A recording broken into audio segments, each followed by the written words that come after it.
Papel de hapon.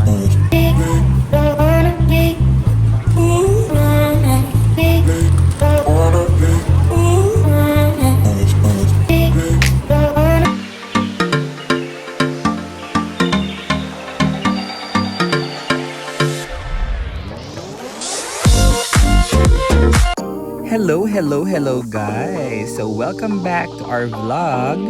And if you're looking for an affordable place to stay right in the heart of Mongkok, Hong Kong, let me take you to Kong Hing Guest House. It's very simple, budget friendly, and super convenient. Perfect for travelers who want to spend more on experiences and less on accommodation. Let's go check it out! So guys, we are now showing you the way to Kong Hing Guest House. Of course, in this vlog, we'll show you the full view of the place and a quick room tour so you know what to expect. Let's go!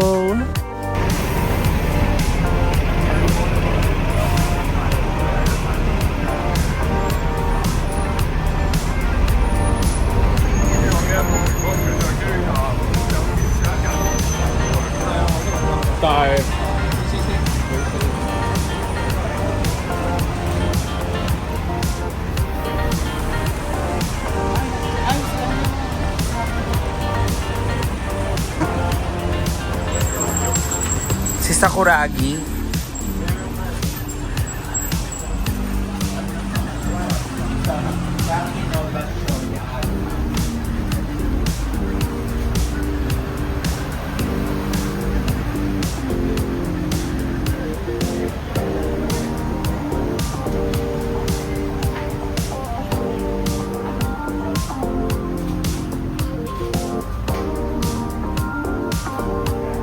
Ayun na sa dulo. Uy, ayun na sa dulo.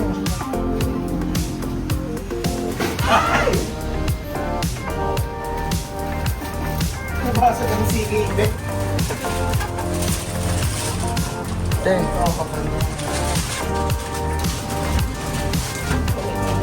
Ang tigas ng bilang mo ate.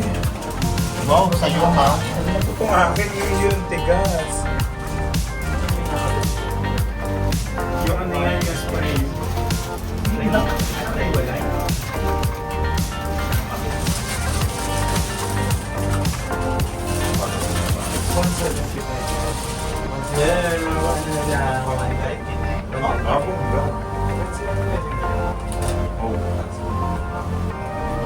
Saan ang tago mo?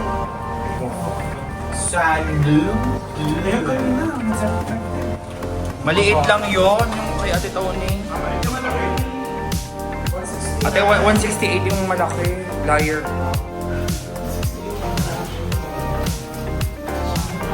Kaya pala napakamura. Sana naman mawala ka, Ate Tony. Nawala ka kahapon Ay, kanina nawala ka kahapon. Kanina So, ayan guys, nandito tayo ngayon sa 14th floor para naman dito sa ating mini hotel room tour. Dahil nga, kung naghahanap kayo ng mga guest house or hotel dito sa Hong Kong for a budget, meron akong papakita sa inyo kung saan kami nag-stay dito sa Mongkok. So, ngayon nandito tayo sa 14th floor and I'll show you the room. Let's go! So, this is Kong Hing Guest House. Ang yung numbers na pwede mong makontak. Ever na nandito ka na at gusto mo nang mag-check-in. So we are in 1403. So sa loob nito meron pang mga rooms. So we'll show you. This is licensed guest house, general company guest house. So dito nandiyan yung kanilang mga toiletries, yung mga pinapagamit sa mga customers, sa mga guests. Meron silang libreng mga hotel accessories like towels. So, libre na yun. Now, kapag mag-check out ka na, ang billing sa atin niya auntie, ilalagay na lang dito yung card. So, pwede nang umalis after.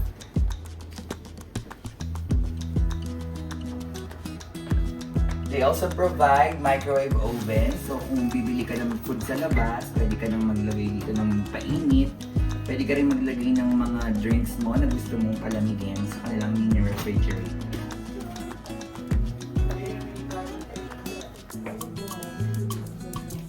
So ayan guys, ito na yung ating room. So kami nagstay sa room number 9. So just a heads up, medyo maliit lang yung room kasi nga budget hotel na siya. Pero para sa price niya, hindi talaga siya budget. So dito sa Hong Kong kasi mahal talaga yung kanilang mga hotel. So if you're on a budget, hindi masyadong malaki pero sakto lang, this is the room for you. So ito na guys, ang room number 9 na ating pinagstayan. Pagpasok mo agad, makikita mo na ang kanilang mga kama. So ito, may spacious naman siya. Kung tutulugan nyo lang din naman, okay lang. Sakto lang siya. So we are group of 4 sa room na to. Dalawang magjowa, si Fra at si Eric, si Ate Mark and me dito sa kabila. So maganda naman siya dahil malambot yung mattress niya, comfortable. Malinis yung kanilang mga linens. In fairness, walang kati-kati, di ba? Ikaw wala ka naramdaman. Tapos may mga memory foam na pillows. Okay din siya. Tapos, ayan, pakita lang natin. Medyo makalat. Medyo makalat lang kasi it's our last day. So, nag-i-empake na kami. Tapos, ito, meron tayo dyang TV. Although, yung TV nila, hindi siya smart TV. So, mga local channels lang, puro Chinese mostly. Meron lang isang international now. Yung tubig, ang dami namin tubig. Meron tayong water heater dyan na pwede nyo gamitin. And provided yun ng hotel. Meron din tayo dyang charger na may 3 ports ng USB. And pwedeng saksakan. Meron din tayong blower nandiyan sa ilalim. Ayan, pwede nyo rin yung gamitin. So dito sa Hong Kong, iba yung saksakan nila. So nagdala din naman kami ng kanilang para sa kanilang saksakan. Kasi yung 3 ngipin, yan yung kanila. So nagdala kami ng adapter para naman magamit yung ating mga saksakan. So dalawa lang yung outlet nila, basically siguro para tipid. So mas maganda kung ang dadalhin yung adapter is yung may iba pang saksakan. So mas madami kayong may sasaksak. Pero kasi bawal ang extension sa airport. So yun na lang siguro yung adapter na merong saksakan sa taas, sa tagiliran, tsaka sa ilalim. So ito naman, meron din tayong wifi.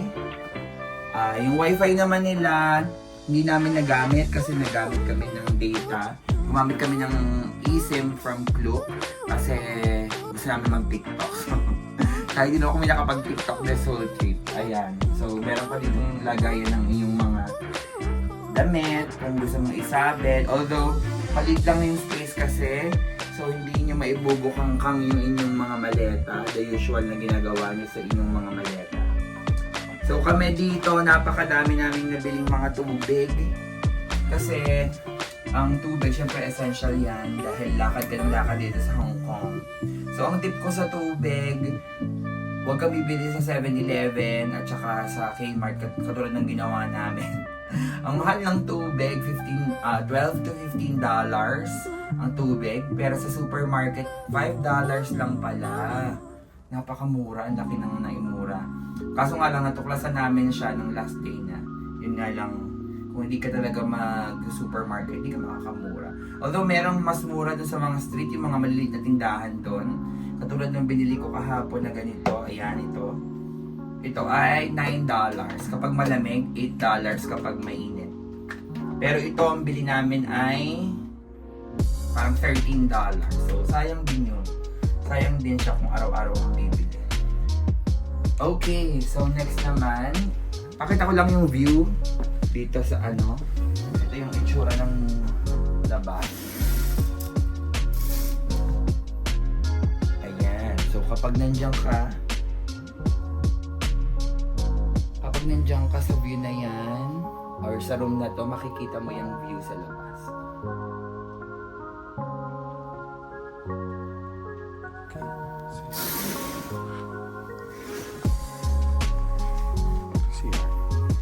Now, papakita ko naman sa inyo yung CR.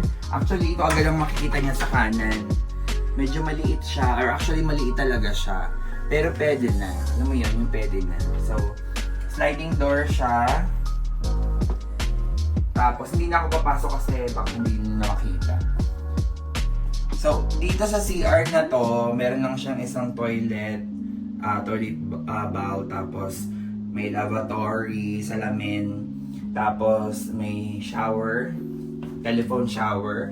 Although wala siyang bidet kasi dito sa Hong Kong hindi usong bidet. So nagdala kami ng tabo para may magamit kami. Pero meron na silang pinoprovide dito ng mga shampoo, body wash. Meron din ditong paper towels.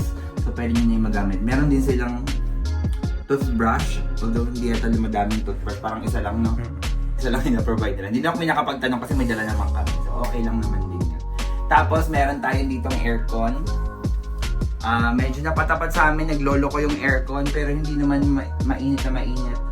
Minsan lang kapag active kami dito, pag madami kaming ginagawa, medyo mainit. Tapos yung setting niya nag-iiba-iba. Pero dun sa kabila naman, malamig naman siya.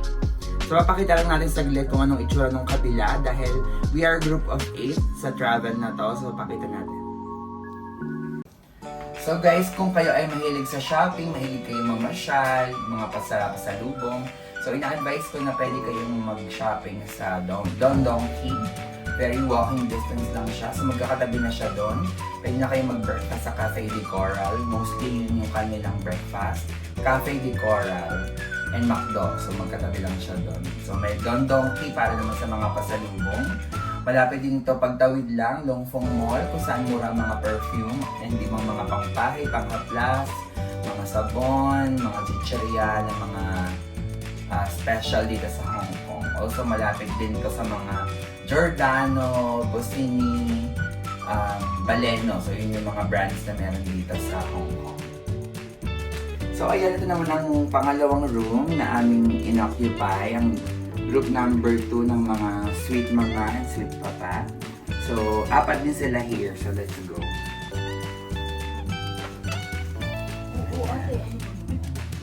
So, nandito sila nagtitipon dahil meron ngayong Christmas party. Sige, pasok ka. Pasok ka kung kasya ka pa. Hindi na. Hindi daw siya kasya. So, ayan. 4 sila nag-stay dito. Yung kanila walang pag-iitan sa gitna. So, very close to each other. Sa cleaning party. So, dito mas malamig yung aircon nila. Same lang yung structure. Merong CR sa left. Tapos, ang higaan. Tapos, yung mga towels, provided din nila. Ayan, pakita mo yun na nagtatowel siya. Ayan. So, ayun, provided yun. Tapos yung mga tsinelas pala, ayan. So, meron din silang pinoprovide ng tsinelas. Kung wala kayong dalang tsinelas, meron silang hotel tsinelas. Ayun, so that should be it for this short vlog for Kong Hing Guest House. So, if ever na you'll be looking for an affordable stay here in Hong Kong, in Mongkok, here in Mongkok, napakalapit lang sa Ladies Market. Pagtawid mo lang, Ladies Market na. Pagtawid mo lang sa kabila, Sneaker Street na. So kung gusto mo magstay here, very advisable dahil hindi siya masyadong mahal. And malamig naman dito sa Hong Kong ngayong November, and also maganda yung aircon. Walang katikate, in fairness. Doon natin namin pinagstayan doon sa bandang TST. Medyo crowded yung place ng mansion. Pero dito, okay naman siya. So, mas scary. So, ito, malapit lang din siya sa MTR station. So, siguro mag-walk ka lang ng mga 2 minutes. Nasa Mongkok MTR station na siya. So, pwede na kayong dun pumunta para makapag-travel kayo around the area kung saan kayo pupunta sa banda ng Hong Kong. So, thank you so much guys for joining me in this short vlog. So, please like, share, and subscribe. Thank you so much. Till the next one. Bye!